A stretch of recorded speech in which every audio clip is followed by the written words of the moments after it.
എൻ്റർപ്രൈസിംഗ് ആയിട്ടുള്ള സ്ത്രീകളെ പൊതു ഇടങ്ങളിൽ വളഞ്ഞിട്ടാക്രമിക്കുന്നത് കണ്ടു നിൽക്കാനാവില്ല. അത് പ്രോത്സാഹിപ്പിക്കാവുന്ന കാര്യവുമല്ല. അതുകൊണ്ട് തന്നെ ന്യായാന്യായങ്ങൾ വളരെയധികം ശ്രദ്ധാപൂർവം നിരീക്ഷിക്കും.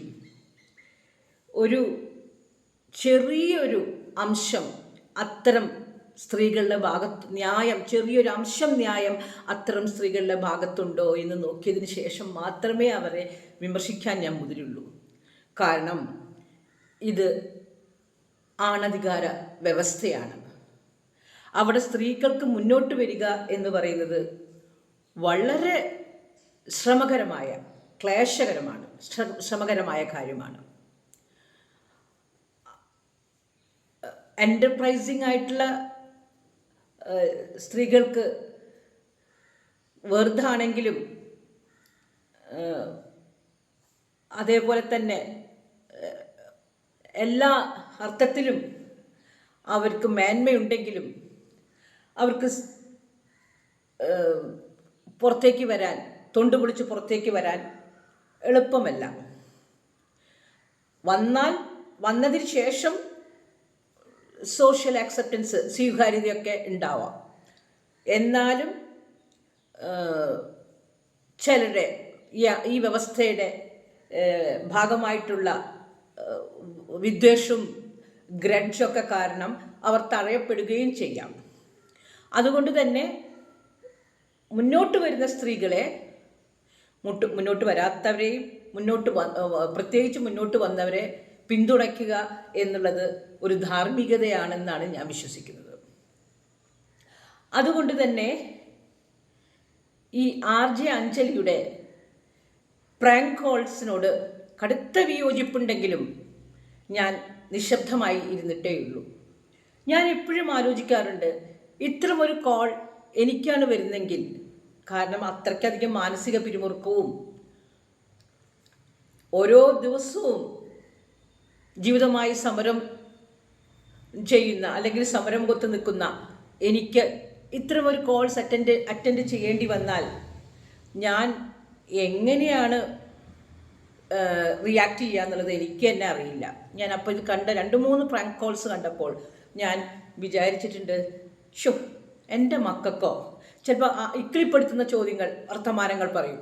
അവർക്കൊക്കെയാണ് ഇങ്ങനത്തെ വരുന്നത്. കുറച്ച് ഗൗരവപൂർവ്വം ജീവിതത്തെ കാണുന്ന ആൾക്കാർക്കാണ് ഇത്തരം കോൾസ് വരുന്നതെങ്കിൽ എത്രമാത്രം ഇറിറ്റേറ്റഡ് ആവും. കാരണം അവരുടെ സമയത്തിന് വിലയുണ്ട്.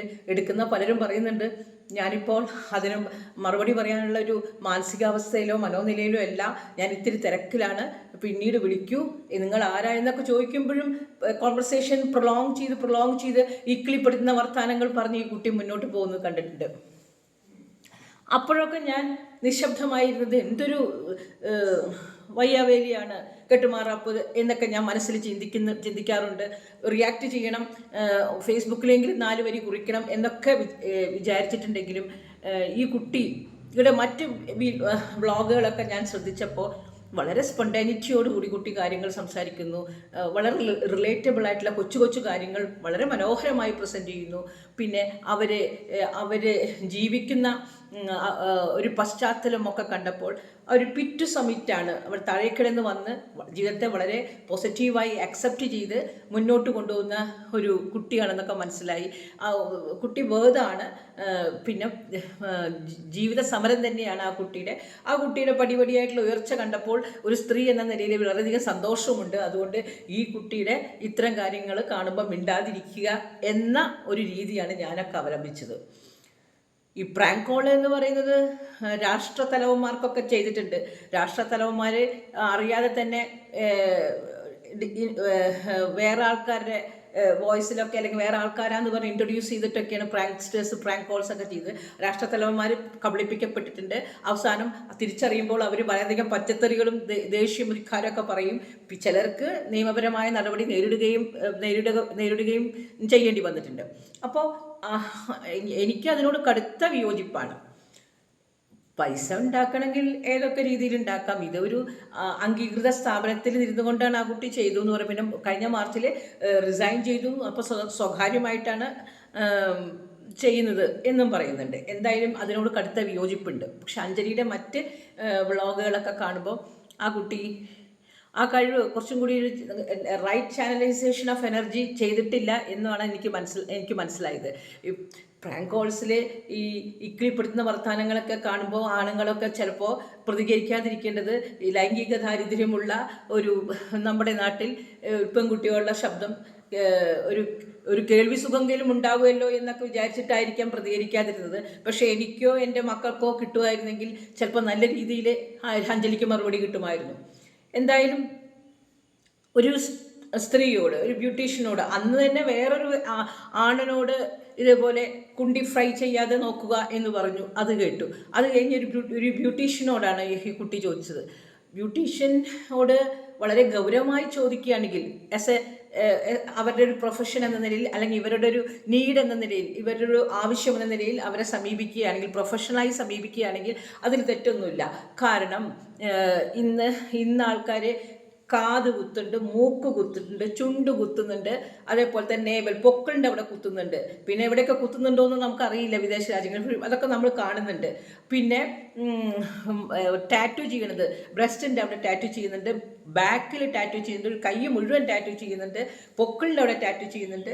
പിന്നെ അപ്പോൾ ബട്ടക്സിൻ്റെ അവിടെ ടാറ്റു ചെയ്യുന്നതിൽ തെറ്റൊന്നുമില്ല. പക്ഷേ വിളിച്ച് ചോദിച്ച രീതി, അത് ചോദിച്ചു കഴിഞ്ഞ് ഇവർ കട്ട് ചെയ്യും, ഇവരത് ആ ബ്യൂട്ടീഷ്യൻ ഫോൺ ഡിസ്കണക്ട് ചെയ്ത് കഴിഞ്ഞിട്ട് ഇവരൊരു ആക്കിച്ചിരിയുണ്ട്, പൊട്ടിച്ചിരി. ആ ചിരി കഴിഞ്ഞിട്ട് വീണ്ടും വിളിക്കുമ്പോഴൊക്കെയാണ് ഇത് പരിഹസിക്കാൻ വേണ്ടി ചെയ്യുന്നതാണെന്ന് മനസ്സിലാവുന്നത്. അല്ലാണ്ട് ആ പദപ്രയോഗം കൊണ്ടോ അവരുടെ ആവശ്യം അത്ര മോശമായിട്ടുള്ളത് കൊണ്ടോ ഒന്നുമല്ല. കാരണം അതൊരു നീഡ് വൈസ് ആണെങ്കിൽ ഇറ്റ്സ് ഓക്കെ, അവിടെ അങ്ങനെയൊക്കെ ഇപ്പോൾ എല്ലാവരും ചെയ്യുന്നുണ്ട്.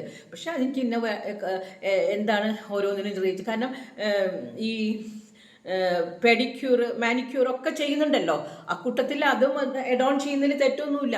പക്ഷെ അത് കരിയർ വൈസായിട്ട് ഒരു നീടെന്ന നിലയിലല്ല സമീപിച്ചിരിക്കുന്നത്. പൊട്ടിച്ചിരിച്ച് പരിഹസിച്ച രീതിയിലാണ് കാര്യങ്ങൾ അവതരിപ്പിച്ചത്. അപ്പോൾ അതൊരു സുഖകരമല്ല എന്നുള്ളൊരു കാര്യം തന്നെയാണ് എനിക്ക് തോന്നിയത്. പക്ഷെ അപ്പോൾ ചോദിക്കും, ഇതൊരു തെറി ആയതുകൊണ്ടോ അശ്ലീലമായി തോന്നിയത് കൊണ്ടോ, വേടൻ്റെ അശ്ലീലം സഹിച്ചില്ലേ, പിന്നെ ഇതെന്താ സഹിക്കാത്തത് എന്നൊക്കെ ആൾക്കാർ ചിന്തിക്കുന്നുണ്ടാവും. പക്ഷെ വേടൻ പറഞ്ഞത് ഒരു സമരമുറയായിട്ടാണ്, ഒരു പ്രതിഷേധ മുറയായിട്ടാണ്. അതായത് നിലവിലുള്ള ഒരു സൊസൈറ്റൽ സ്ട്രക്ചറെ അപഹസിച്ചുകൊണ്ടും അതൊരു മോഡ് ഓഫ് പ്രൊട്ടസ്റ്റ് എന്ന രീതിയിലാണ് അത് പറഞ്ഞിട്ടുള്ളത്. അത് സൊസൈറ്റിയിലുള്ള ഒരു സ്റ്റിഗ്മയെ അഭിസംബോധന ചെയ്ത് സംസാരിക്കുകയാണ് ചെയ്തത്. അത്തരം സംഗതികളോട് ഡെമോക്രസി വളരെ വേഗമായിട്ട്, അല്ലെങ്കിൽ ഒരു നാമമാത്രമായൊരു ജനാധിപത്യം നിലനിൽക്കുന്നിടത്ത് 100 വർഷം അല്ലെങ്കിൽ 50 വർഷമൊക്കെ ആയിട്ടും ഇപ്പോഴും ജനാധിപത്യം വളരെ നേർത്ത് വരികയും അത് നാമമാത്രമായി ചുരുങ്ങുകയും ചെയ്യുമ്പോൾ ഇത്തരം പ്രൊട്ടസ്റ്റുകളൊക്കെ അവലംബിക്കേണ്ടതായിട്ട് വരും. അതൊരു പൊളിറ്റിക്കൽ ടൂളാണ്, ഒരു പൊളിറ്റിക്കൽ സ്റ്റാൻസാണ്, രാഷ്ട്രീയ നിലപാടും കൂടിയാണ്. അതുകൊണ്ട് നമുക്ക് അത് അശ്ലീലമല്ല. അത്തരം അശ്ലീലങ്ങളായ വ്യക്തിത്വങ്ങളെ അഭിസംബോധന ചെയ്യാൻ വേണ്ടി അവലംബിച്ച ഒരു സമരമുറയായിട്ടാണ് അതിനെ കാണാൻ സാധിക്കുള്ളൂ. ഈ കുണ്ടി എന്നുള്ളത് ഒരു രാഷ്ട്രീയ നിലപാടായിട്ട് വോൾസോയിങ്ക എന്ന നൊബേൽ സമ്മാന ജേതാവായ വോൾസോയിങ്ക എന്ന കവിയും അദ്ദേഹത്തിൻ്റെ കവിതയായ ടെലിഫോൺ കോൺവെർസേഷനിൽ ഉപയോഗിച്ചിട്ടുണ്ട്. അത് നമ്മളെല്ലാവരും ഇറ്റ് വാസ് വൈഡ്ലി അക്സെപ്റ്റഡ്, വളരെ ഗംഭീരമായി അതിനെ സ്വീകരിച്ചു. അങ്ങനെയല്ലാതെ അത്തരം അശ്ലീലം പേറി നടക്കുന്ന മനുഷ്യരെ അഭിസംബോധന ചെയ്യാൻ പറ്റില്ല എന്ന് കവി നമ്മളോട് പറയുകയാണ്. കാരണം വോൾസോയിങ്ക ഒരു താമസിക്കാനായിട്ട്, അദ്ദേഹത്തിൻ്റെ നൈജീരിയൻ പോയിട്ടാണല്ലോ, അദ്ദേഹത്തിൻ്റെ ലണ്ടൻ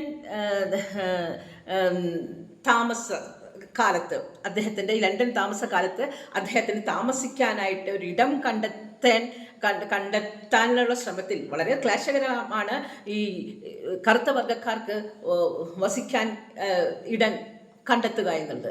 അപ്പോൾ എവിടെ ചെന്ന് ചോദിച്ചാലും കറുത്ത വർഗ്ഗക്കാരനാണെന്ന് അറിയുമ്പോൾ അവരെ തഴയാണ്, ഒഴിവാക്കുകയാണ് പതിവ്. അപ്പോൾ ടെലിഫോണിൽ കൂടെ അദ്ദേഹം ഒരു വീട് കണ്ടെത്തി. ആ വീട് അദ്ദേഹത്തിന് യോജിച്ചതാണെന്ന് മനസ്സിലായി. ഓഫ് പ്രമിസസ്, അതായത് ഈ വീട്ടുടമസ്ഥ അവിടെ എങ്ങും താമസിക്കുന്നില്ല, അയാൾക്ക് പറ്റിയ ഒരു വാതായനാണെന്നൊക്കെ ബോധ്യപ്പെട്ടതിന് ശേഷം അദ്ദേഹം ഫോണിൽ കൂടെ സംസാരിച്ചു. അപ്പോൾ വാടകയൊക്കെ ഇദ്ദേഹത്തിന് അനുകൂലമായി, അദ്ദേഹത്തിൻ്റെ വാലറ്റിൽ ഒതുങ്ങുന്ന ഒരു വാടകയായിരുന്നു. അപ്പോൾ പിന്നെ അദ്ദേഹം നേരിട്ട് കണ്ട് ഇയാൾ ഒരു യാത്ര ഒഴിവാക്കാൻ വേണ്ടി, അല്ലെങ്കിൽ അത്രയും ദൂരെ യാത്ര ചെയ്ത് പിന്നെ ഇയാൾ ഒരു കർത്തവർഗക്കാരനാണ് എന്നറിയുമ്പോൾ അത് കൊടുക്കാതെ വരാം, അയാളെ ഒഴിവാക്കിയേക്കാം. അപ്പോൾ ഒരു യാത്ര ഒഴിവാക്കാലോ എന്ന് കരുതി ഈ ഫോണിൽ കൂടെ അദ്ദേഹം പറഞ്ഞു, ഞാനൊരു കർത്തവർഗക്കാരനാണ് എന്ന് പറഞ്ഞു. അപ്പോൾ നിങ്ങൾക്ക് വിരോധമുണ്ടോ എന്ന് വെച്ചപ്പോൾ ഒരു നാണം കെടുത്തുന്ന ഒരു സൈലൻസ്, നിശബ്ദതയാണ് ആ ലേഡിയുടെ ഭാഗത്തുണ്ടായത്. ഒരു 5 മിനിറ്റ് ഇവർ സംസാരിച്ചതേ ഇല്ല. അപ്പോൾ പിന്നീട് ആ സ്ത്രീ ചോദിക്കുകയാണ്, എത്ര കണ്ട് കറുപ്പാണ് നിങ്ങൾക്ക് എന്ന് ചോദിക്കുന്നു. അപ്പോൾ ഇയാൾ ഓരോ അവയവത്തിൻ്റെയും കറുപ്പ് കൃത്യമായി പറഞ്ഞ് അവസാനം എൻ്റെ മുഖത്തിൻ്റെ കറുപ്പ് ഇതാണ്, കയ്യിന് ഇത്ര കറുപ്പുണ്ട്, കാൽമുട്ടുകൾക്ക് ഇത്ര കറുപ്പുണ്ട്, ശരീരത്തിന് ഇത്ര കറുപ്പുണ്ട് എന്ന് പറഞ്ഞിട്ട് അവസാനം കളിയാക്കി, ഇതിനിങ്ങനെ മറുപടി കൊടുക്കാൻ പറ്റുള്ളൂ എന്ന രീതിയിൽ കളിയാക്കി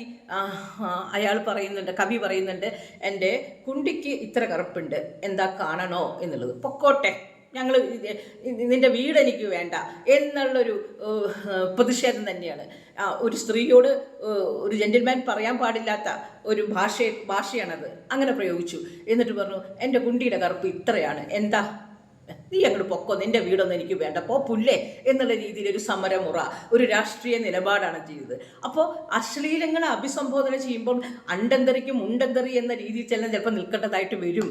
പക്ഷെ അഞ്ജലി അങ്ങനെയല്ല ചെയ്തത്. അത്തരം ഒരു സാഹചര്യത്തിലല്ല അഞ്ജലി ഈ കുണ്ടിപ്രയോഗം നടത്തിയത്. അഞ്ജലി ചെയ്തത് ഒരു പ്രാങ്ക്സ് കോൾ, ഒരു പരിഹസിച്ചിട്ട് വേണ്ടിയിട്ട് അവരെ സമയം മെനക്കെടുത്തി കളിയാക്കുകയായിരുന്നു. അതിന് ആയവരുടെ മനോനില അനുസരിച്ച് അതിനെ നമുക്ക് ഈ പ്രാങ്ക്സ്റ്റർക്ക് ശിക്ഷ കിട്ടും. ചിലർ വിട്ടുകള എന്ന് വിചാരിക്കും, ചിലർ എന്ത് ചെയ്യും, എന്നാൽ എന്നെ ഒരു ദിവസം എൻ്റെ സ്പോയിൽ ചെയ്തില്ലേ, അവർക്ക് അതിൻ്റെ വില അവർ കൊടുക്കേണ്ടതായി വരും, അല്ല കൊടുക്കണം എന്ന രീതിയിൽ മുന്നോട്ട് പോയെങ്കിൽ പെടുകയും ചെയ്തു. അഞ്ജലി പറഞ്ഞു അത് നാക്കുപിഴയാണെന്ന്. എങ്ങനെ നാക്കുപിഴയാവുക? അത് റെക്കോർഡഡ് ആണ്, എല്ലാവരും സ്ക്രിപ്റ്റ് തയ്യാറാക്കി വെച്ചത് നാക്കുപിഴയാവില്ല. എങ്കിലും ചില വിനാശകാലെ വിപരീത ബുദ്ധി, ആരാൻ്റെ കത്തി എന്നെ കുത്തി എന്ന് പറയുന്നുണ്ടല്ലോ, അത്തരം സാഹചര്യങ്ങൾ മനുഷ്യരുടെ ജീവിതത്തിലുണ്ടാവും. എന്തോ ഒരു പൊട്ടബുദ്ധി, പോയ ബുദ്ധി തിരിച്ചാൽ കിട്ടില്ലല്ലോ. അപ്പോൾ പോയ ബുദ്ധി പിടിച്ചാൽ കിട്ടില്ല, തിരിച്ചു കിട്ടില്ല. അപ്പോൾ പിന്നെ അങ്ങനെ ഒരു സംഭവം അവരുടെ ഭാഗത്തു നിന്നുണ്ടായി. ഇതൊരു പുരുഷനാണ് സ്ത്രീയോട് കാണിച്ചെങ്കിൽ വളരെയധികം നിയമക്കുരുക്കിൽ എന്ന് പെടും. പക്ഷേ ഇത് സ്ത്രീ ആയതുകൊണ്ട്, വേറൊരു സ്ത്രീയോട് കൂടി ആയതുകൊണ്ട് അത്തരം വകുപ്പുകളില്ല. പക്ഷേ എന്തൊക്കെ പറഞ്ഞാലും ഈ പ്രാങ്ക് കോൾസിനോട് എനിക്ക് കടുത്ത വിയോജിപ്പ് തന്നെയാണ്. എന്നാലും ഒരു എൻ്റർപ്രൈസിങ് ആയിട്ടുള്ള ലേഡി, ഒരു സ്ത്രീ എന്ന നിലയിൽ ജീവിതത്തിൽ ഒരുപാട് കഷ്ടപ്പാടുകളിലൂടെ കടന്നു വന്ന ഒരു പെൺകുട്ടി എന്ന നിലയിൽ അഞ്ജലിയോട് എനിക്ക് സോഫ്റ്റ് കോർണർ ഉണ്ട്. അവർ വന്ന് മാപ്പ് പറഞ്ഞു.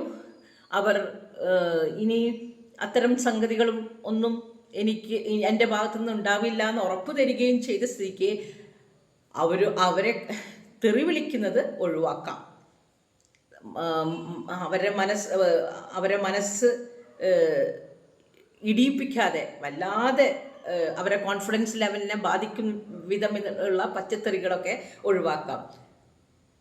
അതിന് ഇരയായ ആ ബ്യൂട്ടീഷ്യൻ നിയമപരമായി മുന്നോട്ട് പോവുകയാണെങ്കിൽ അത് അഞ്ജലി നേരിടട്ടെ. അഞ്ജലിയും നിയമവുമായി പോയിക്കോട്ടെ.